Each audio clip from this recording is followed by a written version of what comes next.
បានសូមស្វាគមន៍បងប្អូនទាំងអស់គ្នាបានចូលទស្សនាជាមួយនឹង Channel ឬក៏ Page តម្រេះម្ដងទៀតតាក់ទងទៅនឹងការប្រមូលផលស្វាយកែវរមៀតដោយនេះគឺជាការប្រមូលផលស្វាយកែវរមៀតខុសរដូវដោយការនោះក្រុមការងារបានបាញ់បិទត្រួយបាញ់ទាញផ្កាថែផ្កាថែក្តឹបនិងបាញ់បំពន់ថែផ្លែដោយការធ្វើស្វាយខុសរដូវនេះក្រុមការងារយើងពុំទាន់បានធ្វើជាលក្ខណៈខ្ចប់នាំចេញទេគឺដោយទុកធ្វើជាស្វាយខៀវនៅឡើយទេបាទក្រុមការងារក៏បានចាប់ផ្ដើមធ្វើការប្រមូលផលដោយធ្វើការតាក់ទងជាមួយនឹងរោងចក្រផលិតស្វាយដំណាប់គឺស្វាយនេះគឺវាមានរាងចាស់ហើយគឺ3 គីឡូ4 គីឡូនិង5 គីឡូហើយចំពោះការប្រមូលផលគឺបេះទាំងអស់ពីដើមតែម្ដងគឺក្រុមការងារដែលគេទិញហ្នឹងគឺគេមានកម្មករគេមានដងថ្ពួកសំណាញ់គឺតាក់បេះគ្រប់ផ្លែទាំងអស់ដាក់មកកូរនៅដើមនៅក្រោមដើមហ្នឹងគឺបេះជំរុះទាំងអស់តែម្ដង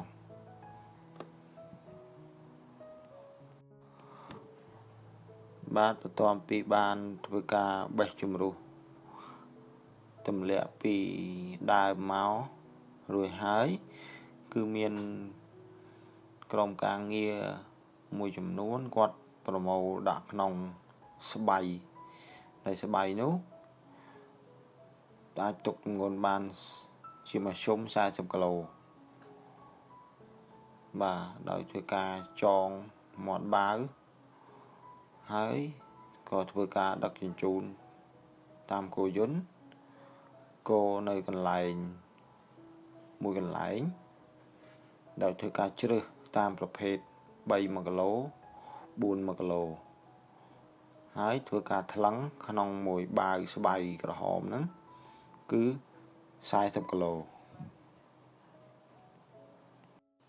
បានចង់បញ្ជាក់ទីតាំងផងដែរគឺទីតាំងគឺស្ថិតក្នុងពឺមានចំនួនស្វាយក្នុងប្លង់នេះប្រមាណជាង6 ហិកតាវាស្មើនឹង1571ដើមនៅក្នុងនោះស្វាយផ្ដល់ផលប្រមាណជា 90% ហើយស្វាយនេះគឺមានអាយុ4 ឆ្នាំហើយនេះគឺជាការប្រមូលផលលើកទី1របស់ក្រុមការងារយើងខ្ញុំដោយមុនធ្វើការបាញ់បញ្ចេញផ្កានេះគឺយើងបានកាត់តែមែករួចរាល់ហើយទើបយើងបាញ់បិទត្រួយបាញ់ទាញផ្កាបាញ់ថែផ្កាថែក្តឹប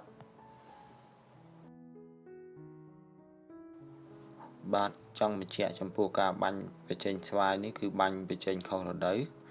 ដោយធ្វើការបាញ់តែ2 ដងប៉ុណ្ណោះគឺដោយសង្កេតឃើញថាផ្កាស្វាយមានលក្ខណៈចេញច្រើនតែអាកាសធាតុសមស្របហើយតាក់ទងទៅនឹងទីផ្សារគឺក្រុមការងារយើងសម្រាប់បាញ់តែ2 ដងប៉ុណ្ណោះជៀសវាងការចំណាយច្រើនហើយមានបញ្ហាទីផ្សារជាដើមហេតុនេះគឺទិន្នផលបានក្នុងរយៈពេលប្រមូលផល5 ថ្ងៃបាន32 តោន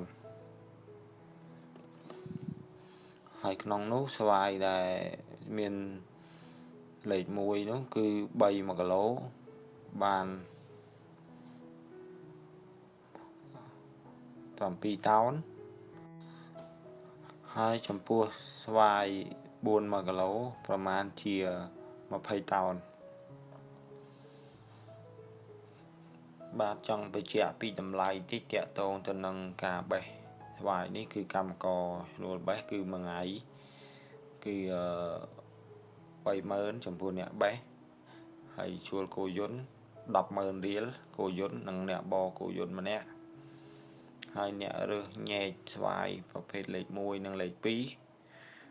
cứ mà nẹ bay mờn pram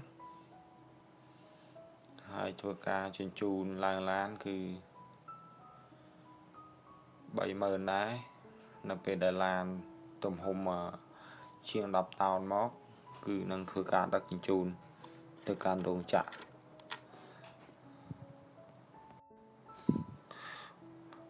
vàประตอปีคือการประมวลวายนังเอาหายกรุบจำนวนลาน18 តោនគឺនឹងធ្វើការដឹកចេញមួយជើងហើយមួយជើងទៀតគឺរងចាំគ្រប់18 19 តោនដូចគ្នាអានឹងធ្វើការដឹកមួយជើងទៀតទៅកាន់រោងចក្រដំណាប់ស្វាយបាទសូមបញ្ជាក់ផងដែរចំពោះការចូលរោងចក្រគឺក្រុមហ៊ុនដែលគាត់ទិញនោះគឺគាត់ធ្វើការថ្លឹងស្វាយរបស់យើងសិនដើម្បីកំណត់ថាគ្រប់ចំនួនឬក៏អត់ត្រឹមត្រូវឬក៏អត់ក្នុងមួយបាវហ្នឹងទម្ងន់ប្រមាណគីឡូហើយបន្ទាប់ពីថ្លឹងគ្រប់គ្រាន់ហើយគឺគាត់ស្វាយហ្នឹងយកទៅលាង